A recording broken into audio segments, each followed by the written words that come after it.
complex narratives of being taken by alien beings into UFOs on beams of light. The Air Force is trying to cover up with a picture of Venus and the moon.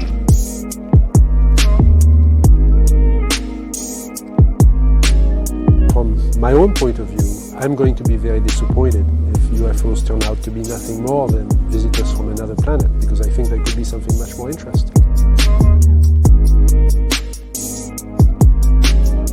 I'm not telling you that. The United States government is telling you that.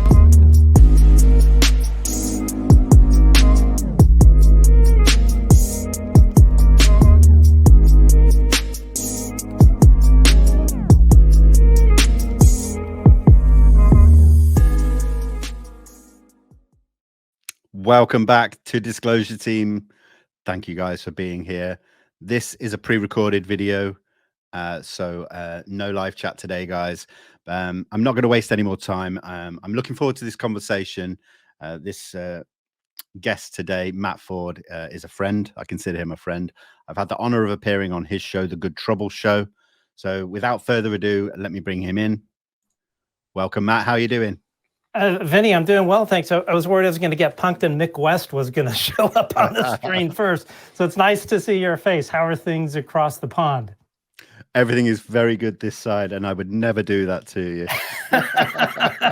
It would be interesting. It would be a good laugh nonetheless. So anyway, yeah, super glad to be here. And yeah, it's an honor. I have to say, this is the first time that I've been invited on as a guest. Usually I'm the one doing the interviewing. So I hope I don't mess this up. It's going to be fine. And I mentioned there in the brief intro that I had the honor of appearing on the Good Trouble Show with yourself and Dan last year. That was great. I really enjoyed that. And you've really made quite an impact in the time that you've been, visible in the UFO community, especially on UFO Twitter. And, you've really done some great stuff. So, I commend you on that. And I suppose that leads into my first question. In fact, before I go into that, let's take a step back. I'd love to know just a little bit of your brief background, if you don't mind. Sure, yeah. So let me start off. I am completely new to the whole UAP, UFO topic. I'm not a UAP, UFO historian. I don't claim to be. Much of what I learn, I pick up by listening to podcasts, from people such as yourself. So it's really been a great way to kind of get myself up to speed on this topic, but I have a long way to go. So I've worked in the television business for over 20 years behind the camera. And I guess it was probably in about 2016, I decided to get into more of the politics end of things and formed a political action committee, Stand for Better, where we were producing content, mainly political ads, supporting the Democratic Party.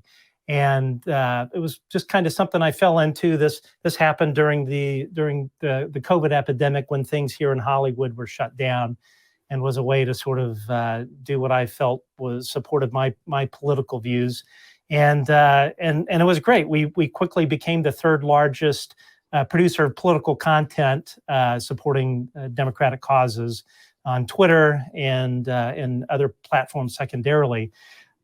So that really grew, and one of the things that sort of opened the doors for were developing relationships with folks on Capitol Hill, and that was kind of the beginning of that. And it was really kind of before my interest in the UAP subject, where the UAP thing really began. So back in the early 90s, when I was in college, I had this sort of bizarre interest in U.S. and Russian nuclear policy and began studying it quite a bit. And it's always was something of interest. The UAP side of things, or back then UFOs, of course, was something of interest that started when I was about 9 years old, when Close Encounters of the Third Kind was released. And my interest in the UFO topic just kind of came and went every 5-6 years. And I remember what got me sort of back interested in it again was I came across Leslie Kean's book. And I'm blanking on the title. You probably helped me with that, but she had interviewed all of these folks in the military that had encounters with UAP. I'm blanking on the name. Do you remember? I'll get it for you. I can edit this out. I've got it next to me. But it's UFOs, pilots, and generals, and all that. Yeah, it was something like that, right? So, so I read that book, and I actually I read that book, and I was like, wow, there truly is something to this. And I think it was right around after that that I picked up the John Mack book, and that really kind of blew my mind. So, excuse me. So fast forward probably early 2000s, and as part of my interest in nuclear policies and then also UFO, I came across Robert Hastings' book, UFO and Nukes. And that was something, again, I was like, wow, this is really interesting stuff. Again, sort of shelved the UAP topic, began producing political ads. And I guess it would have been probably around this time last year that I decided, you know what, I really want to start looking into this again.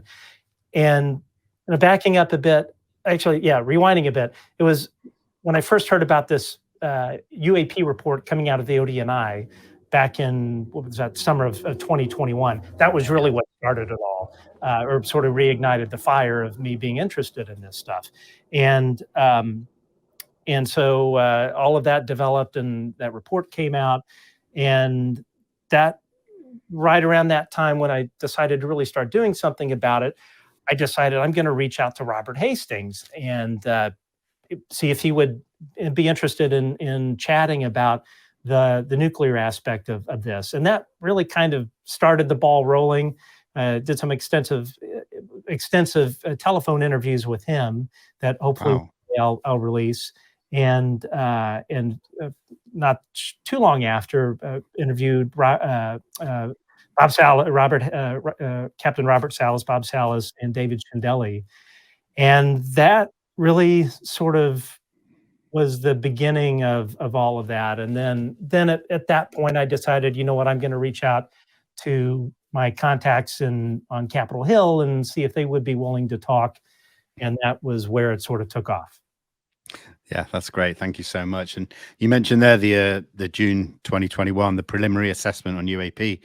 Did you have conversations about that specific assessment with any of your contacts on Capitol Hill? And if you did, or what was the kind of tone of it? What were you getting from them? Was there genuine interest from them, or were they brushing it off like it was a bit crazy? No, so surprisingly enough, one of the things, so I think I had written an article for the debrief. It might have been, my timeline gets a little bit screwy, regarding the U.S. Air Force being silent on the whole issue. And my hypothesis for that was that it's mainly driven by the history of UFOs interfering with our land-based strategic nuclear deterrent. What more of a reason for Air Force not to want to talk about it than that?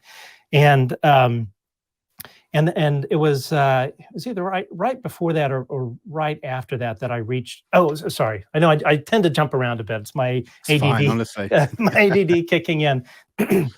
So I'd written an op-ed for that on that subject for the debrief.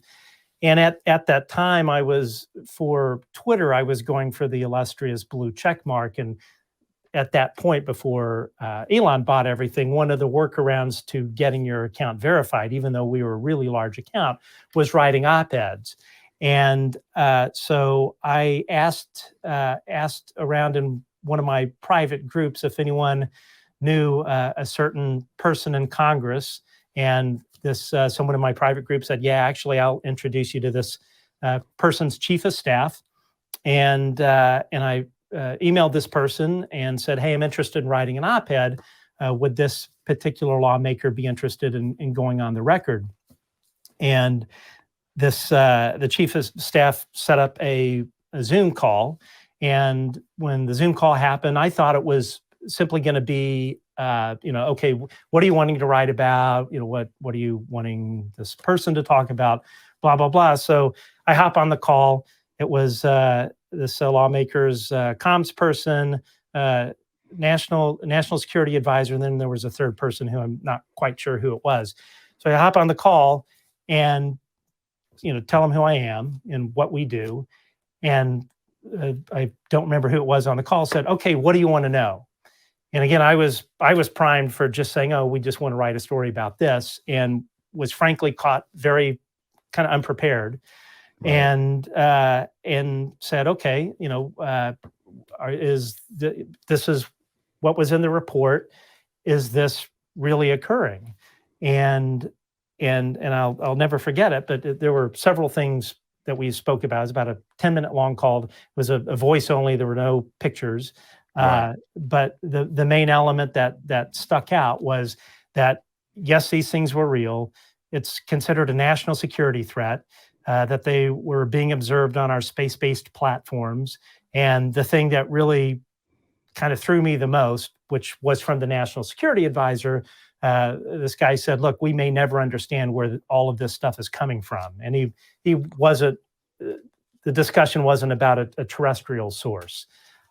So after that, I would say probably about a 1 to 2 day period, I was kind of in shock. I think it's one thing when you hear people on UFO Twitter talking about it, or on YouTube podcasts, or and it's real.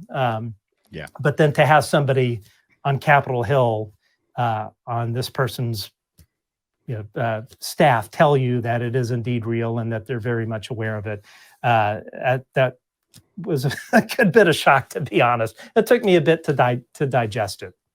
I can imagine that, and I also imagine that they're saying this to you after having briefings as well, closed door briefings, so potentially seeing stuff that we, the public, haven't seen and may never see. Right.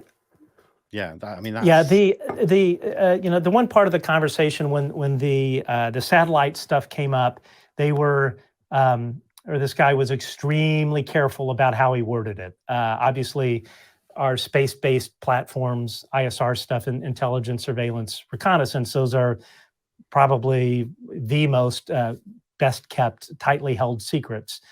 So I knew it was something not to particularly push on. I am aware of the open source stuff as far as satellite platforms, namely stuff that's geared towards missile launch detection, that kind of thing, SBIRs and things like that. But it was something I knew kind of not to really push too much on.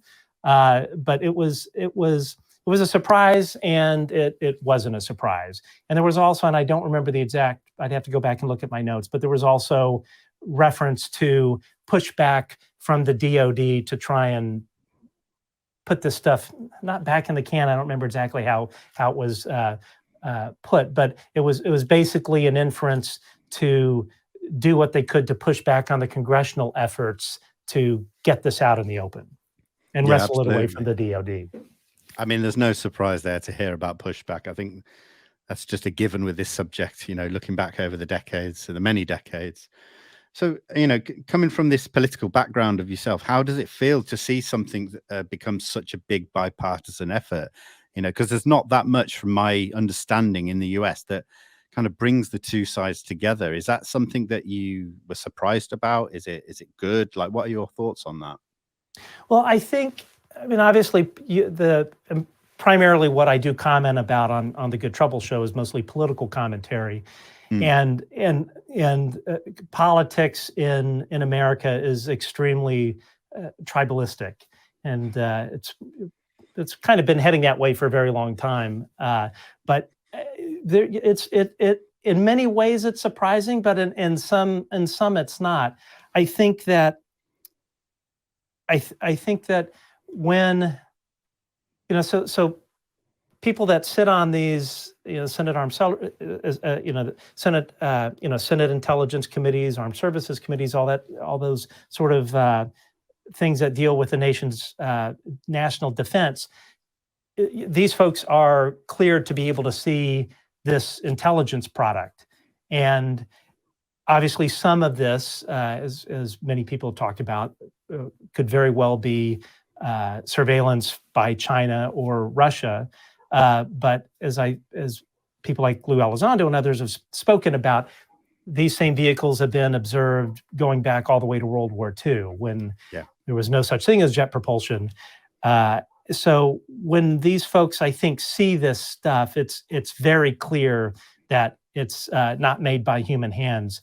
Republican Representative Tim Burchett has spoken about that, and so I think in general that I would say Congress is probably a bit perturbed by being kept in the dark, and I think probably more perturbed too that the Pentagon seems to, or an element of the Pentagon has seemed to really want to bury their head about this when it's clearly a national security risk. I think it was Senator Kirsten Gillibrand had stated, if you have some submarine that's gone way up into the Potomac and conducting surveillance, you don't want to just go, oh yeah, whatever, and go about your business. You want to find out why it's there, what it's doing, what it wants, what intelligence it's trying to collect, what its capabilities are, what its intent is, and at the end of the day, while I may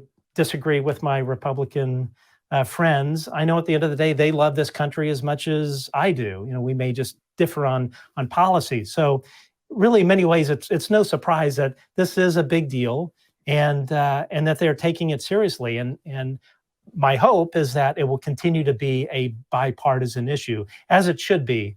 Excuse me. And which is why, by the way, when I do shows or message on the UAP topic, I'm very apolitical about it, because it should be apolitical, and it should remain that way.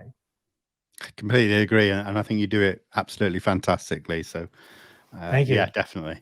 And we're talking about pushback and different sides, and that there's chatter on UFO Twitter by certain naysayers, let's say, and I don't usually like to highlight any kind of drama or negativity, but sure, there are certain naysayers that say that Congress has just been duped by a bunch of UFO activists on UFO Twitter. What can you say to that? You're talking about a Greenstreet and Mick West, who, by the way, for the longest time I referred to him as Dick West. It was it was totally by accident. It's my ADD in full effect.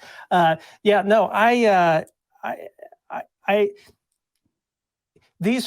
thing you have to understand, these congressional staffers, they all, especially if someone is a senator's national security advisor, they are going to see the same product. They're going to have TSSCI clearance. Not all of them are going to have that, but they have to have these clearances in order to discuss security matters, intelligence matters with their lawmakers in order to advise them. So I believe it was Mick West that had said something, or maybe it was the other Greenstreet guy, about that just kind of dumb staffers that know nothing, and that is the farthest thing from the truth. These young staffers, they're overworked, they're underpaid, and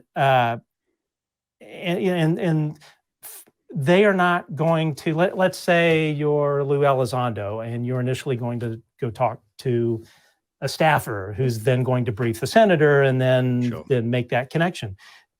They're not, these people aren't just going to waste their boss's time, a senator or a congressman, with an issue that's frivolous. And so I think that's really kind of a straw man's argument that these staffers that work so hard for these folks on Capitol Hill, that they're just, it's all fluff. It makes absolutely no sense. And the other thing too, all of this stuff, you're not going to have any particular lawmaker that's going to do something on a bipartisan level, that they're going to stick their ass on the line and walk across the aisle and say, hey, there's this UAP subject, and it may just be a bunch of baloney and nothing happens. But it's clear it's a serious subject. It's serious enough for them to to produce legislation on it that became law, to do so in a bipartisan sense. If this were something that were just something that the people on the left were into and the Republican side wanted to make hay of, that would most likely happen in today's tribalistic environment.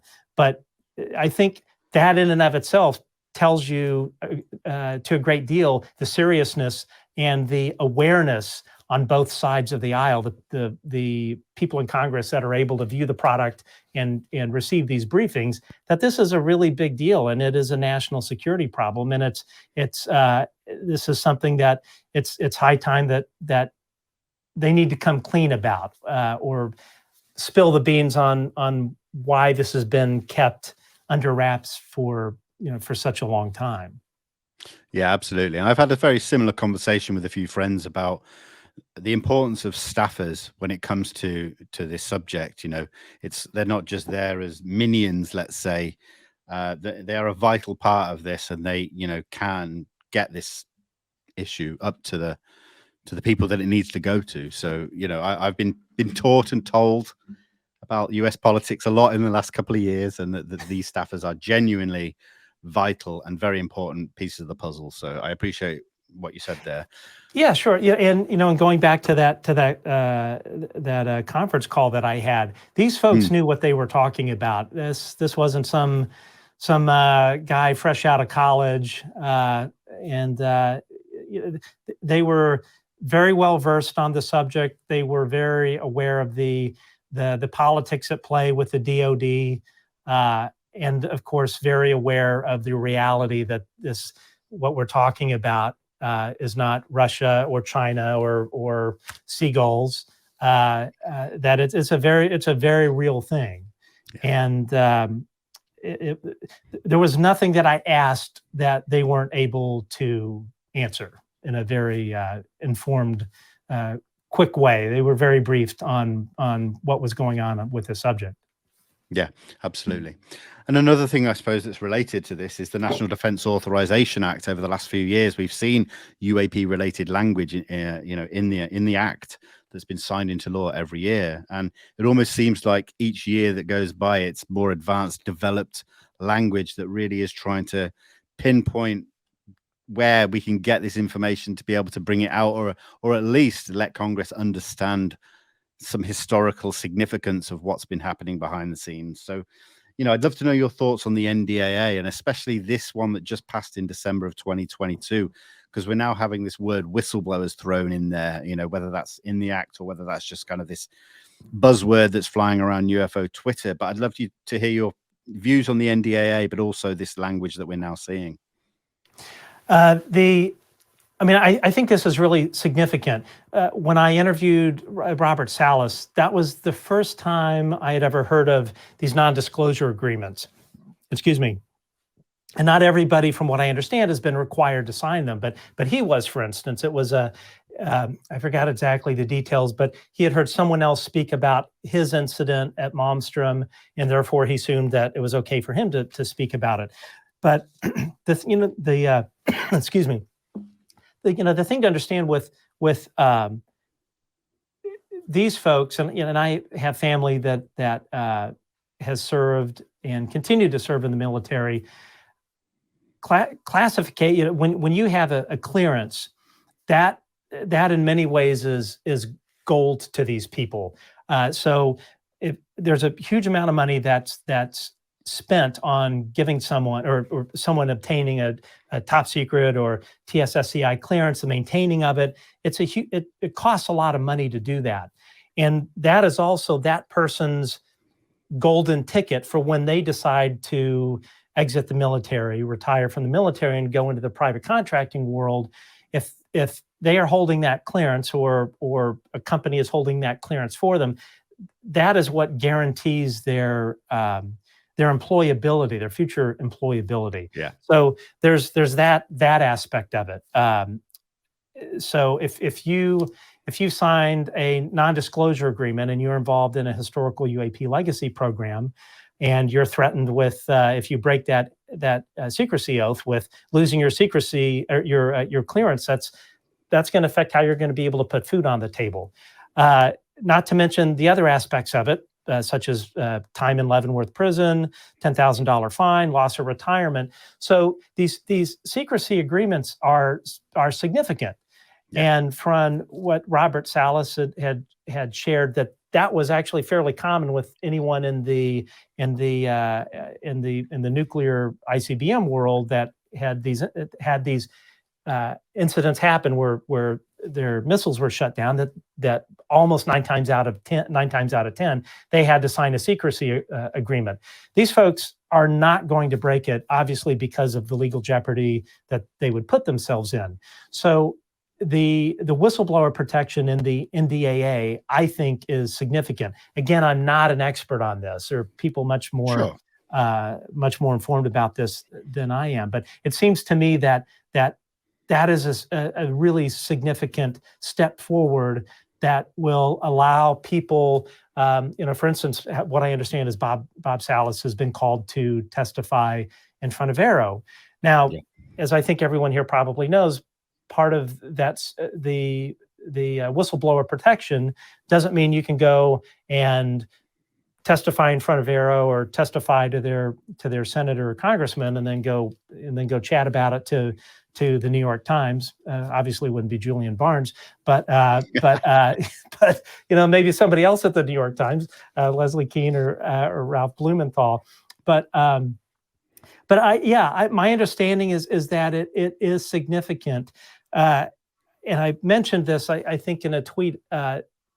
In addition to the political contacts, it's also that we've developed since doing this. We've also developed contacts with folks that are involved in this disclosure process in DC, and that was one of the bits of news. I think it was week before last that we broke, was that people this month were going and testifying directly to the Arrow director, Sean Kirkpatrick, people that were involved in these legacy UAP programs.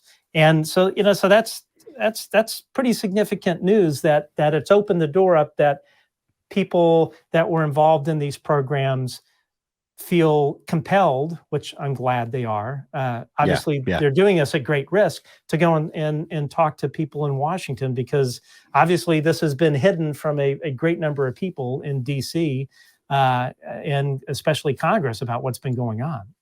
Yeah, absolutely. And I just brought up the tweet there that that says that you can confirm from a source directly about what you just mentioned, that people are coming to testify in front of Dr. Kirkpatrick.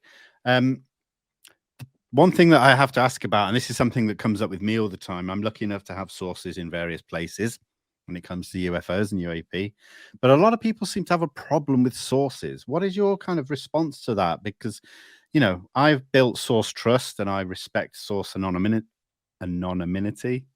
and source protection in general. So what do you ever get any pushback on that? Like, you got to name names, you've got to divulge, like. Yeah, I think, and I can understand that skepticism. The way I look at it is I'm a messenger. I'm putting out information. You can either choose to believe it or choose not to. I'm not here to convince you one way or the other. You decide. The viewer decides what they want to take and what they want to set aside. As far as sources go, people that are involved in this stuff in DC, they can't speak about it officially. If they're a staffer for a congressman, that person, unless they've been specifically authorized to speak on behalf of that senator, they're not going to do it. So they may, it's going to be off the record. So they'll say, okay, you can't say where this is coming from, but this is what is going on behind the scenes. Now, the onus is on people like myself or yourself to vet those sources. Obviously, you don't want to be talking to somebody that doesn't know what the hell they're talking about and repeating that information, because then it has no value.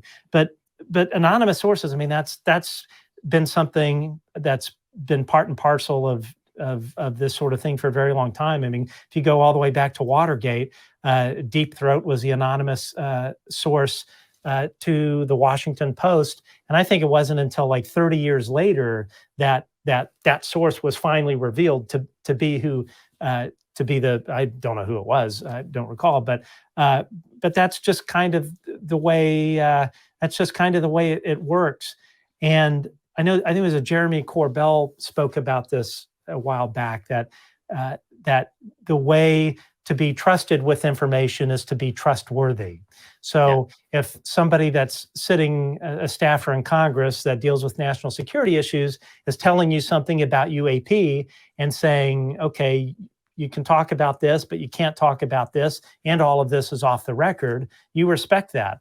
Because the minute you burn that source, that person could lose their job, they could lose their security clearance, and it's just not the right thing to do. So building up that trust takes a while, and as Jeremy Corbell said, that you gain trust by being trustworthy. But my hope, and I do think that will be the case, is that you will hopefully in 2023 see more politicians be a little bit more upfront about all of this. Tim Burchett pointed out, which is very, very true, that if you're a congressman or senator and you go and you view this ISR product, that senator or congressman, they legally cannot talk about that. So it doesn't matter that they're in Congress and they've been elected to that office. If it's classified material, they can't talk about that. I think in many ways the staffers tend to be the vehicle to get some of this information out without obviously crossing a line that is going to legally jeopardize their well-being as well. No, absolutely. Completely agree. I like the outlook that you've got. And, like I said, I've got sources some have become friends, some are just there if I need them, let's say. And, I've tried to wrangle information out of them. I've thought of every little thing I can, and every single one of them respects their TSSCI clearance. They 100%. Are patriots to the core, and I can do nothing but respect that. And totally. As much as I want to be a messenger and bring forth all the juicy UAP information, at the same time I would not expect anybody to put their livelihood, their family, or anything in their lives at risk for me and that. So completely understand where you're coming from. Yeah, I mean, you really hit the nail on the head. All of these folks, we all love our country, and I would certainly never divulge anything that would jeopardize the national security of the United States, and these folks wouldn't either. I mean, there are often times when I do ask questions, and they'll just say, "I can't talk about that," and I don't push, because I know that question is pushing the line a little bit further than they're comfortable talking about. But that is how all of this, how at present all of this stuff is entering the sort of public conversation, and I do hope it changes, because I think until that happens, there will be the naysayers that will be skeptical about what I may present or what someone else may present, and that just comes with the territory, frankly. But going back to that original call, it was very clear that it was a bipartisan issue. And I think that really speaks to the seriousness of the subject, and that it is time to have a conversation with the American people about this stuff. And if you have something that is this bipartisan in United States politics, I think that tells you quite a bit about the gravitas of the subject. I like the way you put that. Absolutely. And like you mentioned earlier, you're quite new to this and you've jumped in quite quickly. But from my outside perspective, looking into the work that you've been doing and the content, you've really, in my opinion, grasped onto the right people, the right aspects and that. So I'm really looking forward to what you've got coming up. Is there anything or any interviews that you have in mind or that you have coming up that you're able to divulge? Not at the moment, actually. I mean, it's kind of been sidetracked with some other stuff, but I certainly hope that some stuff that we're working on will come to fruition. I'm hopeful that 2023 is going to is going to reveal bring some significant news to this whole subject. The other thing I want to touch on too is that we really, I think, as a nation, as a species, owe a huge debt of gratitude to these folks that have really weathered the arrows and brought this subject forward. People like Lou Elizondo, Chris Mellon, Chris Sharp, who I think is treating at the Liberation Time, the journalist Chris Sharp is treating this with the journalistic rigor of the journalists that worked on Watergate. There are a lot of people that are standing up to the criticism and the shame. I was listening to Dr. Gary Nolan, who I'm a freaking huge fan of. I think he's one of the most well-thought, well-spoken individuals on this subject. And I always recommend anyone that's new to the subject to listen to some of the things that he's talked about on various podcasts. But one of the things he touched on recently in someone's podcast, I don't remember where or which one, but the shame element is something that is something that's been instilled in us since we were a little kid. You do something bad, your parents say, shame on you. And it's such a visceral emotion. And what better way to control the conversation on this subject than to shame somebody about it. And you saw this going all the way back, really beginning in the 50s and 60s and 70s with what went on with the government. If you thought you saw something, you must have a tinfoil hat on or swamp gas or something like that. Any number of sort of excuses that you go, oh, maybe I was seeing something, and you begin to self-doubt. And I think that this whole use of shame, especially in the debunker community, I can understand people being a healthy skeptic. Everyone should be. Don't believe everything I say or anyone says for them. You should always have a healthy skepticism. But I think it becomes a different thing when you're a debunker that is really, how should I put this? Really kind of the underpinnings of it is by shaming the conversation. So as opposed to saying, we're going to have this UAP conference in this tiny country that happens to be a member of the UN. So what if they're a tiny country? Let's have this conference. Let's find out what the science, what the evidence is going to be, rather than saying, oh, this is a tiny country. This tells you that the topic is irrelevant. And I think you've seen that too, going all the way up to people like Neil deGrasse Tyson, who I understand seems to be changing his tune. But you go back and you read the tweets and the comments by Tyson or Dick West or Greenstreet or any of these guys, and you really there doesn't seem to be a healthy skepticism. It seems to be more of an agenda to derail taking this thing seriously. So I think I be healthily skeptical, but don't try to bury the conversation in shame. Now, towards the end of 2022, we were expecting the UAP report to come out from the ODNI around October 31st, which we didn't get. But funnily enough, around that time, what we did see were a couple of articles that really stood out from a negative angle. One from Julian Barnes at the New York Times and the other one from the Wall Street Journal. And I just, felt that was kind of premeditated, like it was meant to come out at that time to really push back on the subject. And I'd really love to hear your opinions on those. Yeah, I'm not fans of either of them. And I think that it was, in my view, a clearly coordinated effort.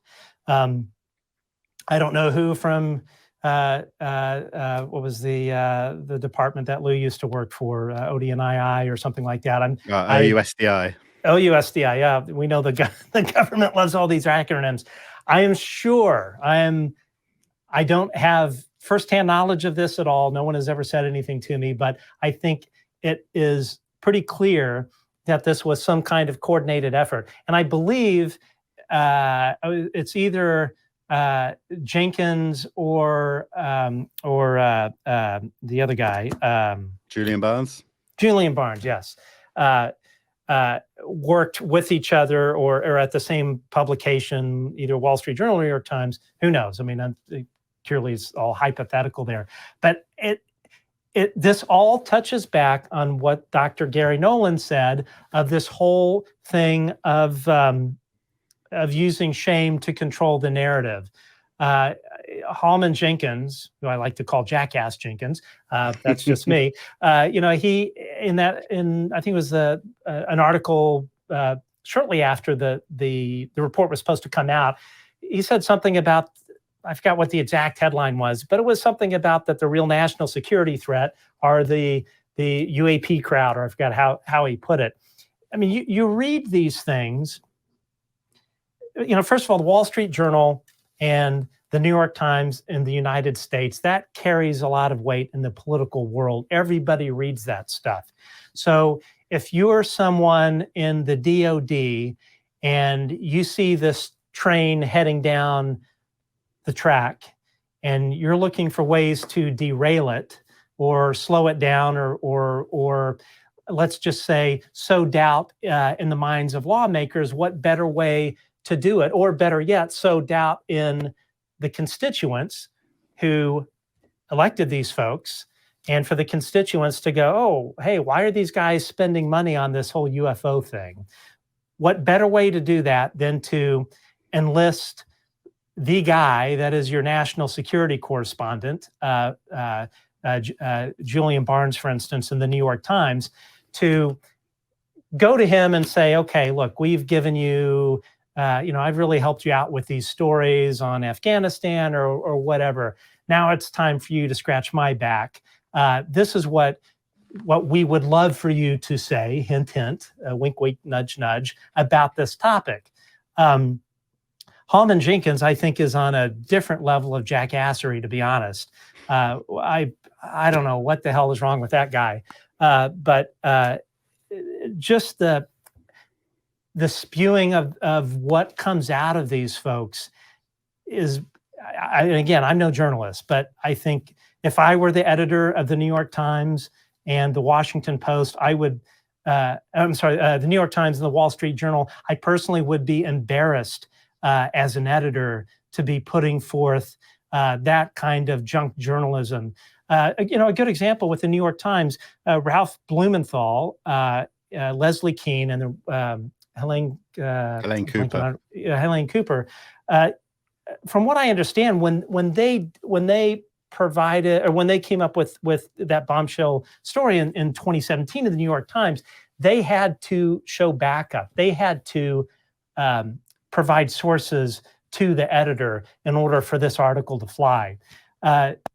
Julian Barnes, there was none of that in that article. That was clearly meant. When you read that thing, it's obvious that he thought that the UAP report was going to come out in the next day or two. Which, by the way, he did the exact same kind of dick move, to be honest, with the previous one as well. So in this last instance, he quoted anonymous Pentagon sources. So my question to the editor of the New York Times is, why is that okay for him to do that and quote anonymous sources and present bunk journalism, whereas Leslie Kean and you as the editor of the New York Times, why were you holding, or as a publication, why were you holding them to a different standard than Julian Barnes? I think it's in my opinion, it's a clear-cut effort to try and derail this thing as much as they can as a publication. Excuse me. And then on the other side of the coin, you have I'm going to leave names out here, but Mark von Rennenkamp and I don't like naming names because obviously I leave people out. Or as I spoke about, Chris Sharp, who are approaching this in a very ethical way from a journalistic point of view. They're running rings around Hallman Jenkins and Julian Barnes, and frankly, if I were them, I would be embarrassed about what they've put out. Yeah, I clearly have some pretty strong feelings about this. I understand, and that goes from both sides. And we can't please everybody. We follow our own paths, and that. But I appreciate the comments and the insight that you gave there. Let me just add this too. Obviously, the power of the media is it's enormous in people's thinking, and we've seen that, the power of social media, and there are a lot of people in the world that you can tell them something is a certain way. If you're a Fox News or New York Times or whatever, and they're going to take it as a gospel. I mean, it's the same thing with a lot of politicians. President Joe Biden, who I love, he'll say, this is how things are. And there are going to be people that are going to go, okay, that's it. So words have power. And when you attack a subject with the veracity that these Jenkins and Barnes have done, really does a disservice. And again, going back to the debunkers, I feel it's very much in the same vein, going all the way to Neil deGrasse Tyson. They have a voice, and people listen to those voices. I think if none of us know what the hell this thing is, this phenomenon is, I think if anyone does, it tells you that they have the answers. Take that with a grain of salt. No one knows what it is. So everyone should be asking questions. No one should be poisoning the well, encouraging people not to ask questions. I completely agree. Unfortunately, it's not that black and white in this community. Right. We get accused of being believers purely because we're not ready to be, complete debunkers and take a certain road or a certain narrative and that. But, I'm in it for the long run. I'm here till the end, and that's it. So listen, I appreciate everything we've talked about. But one thing I'd really like to end on, just to lighten it up a little bit, is in your time here, and you've talked to a few different people and spoken about different cases. Is there a case that really stands out for you as one that would be your top case? Oh wow, that's a really good question. I have to think about that. I mean, it is a tough one. Yeah. No, I think it would. I think it would probably have to be the Tic Tac case. Cool. You had Fravor talk about it on 60 Minutes, and then you had his wingman. I'm bad with names. I'm blanking on her name. Alex Dietrich. Yeah, Alex Dietrich back it up. And and the thing I think I would like to end on is the people that serve our country, that protect our country, that our government has invested millions upon millions of dollars into their training. Our naval aviators, our airmen, all of these folks that our government has dumped huge amounts of capital into to train these people to operate some of our most expensive military machines. For someone like Mick West to say, oh, they're just seeing a seagull, come on. Come on. So, yeah, I mean, these folks, they know what they're looking at. Yeah, I'll just leave it at that. Matt, I really appreciate the conversation. You've been really a joy to talk to. You're very welcome. I cannot thank you enough. Okay, hope I didn't ramble on too much. I love rambling. I love tangents. So please, honestly, trust me, it was a great conversation. I'd love to have you back. Hopefully, you know, 6 months, 12 months down the line, we can have a whole new conversation about this subject moving forward. But I love for now, that. thank you so much. I really appreciate it. Thank you so much for having me.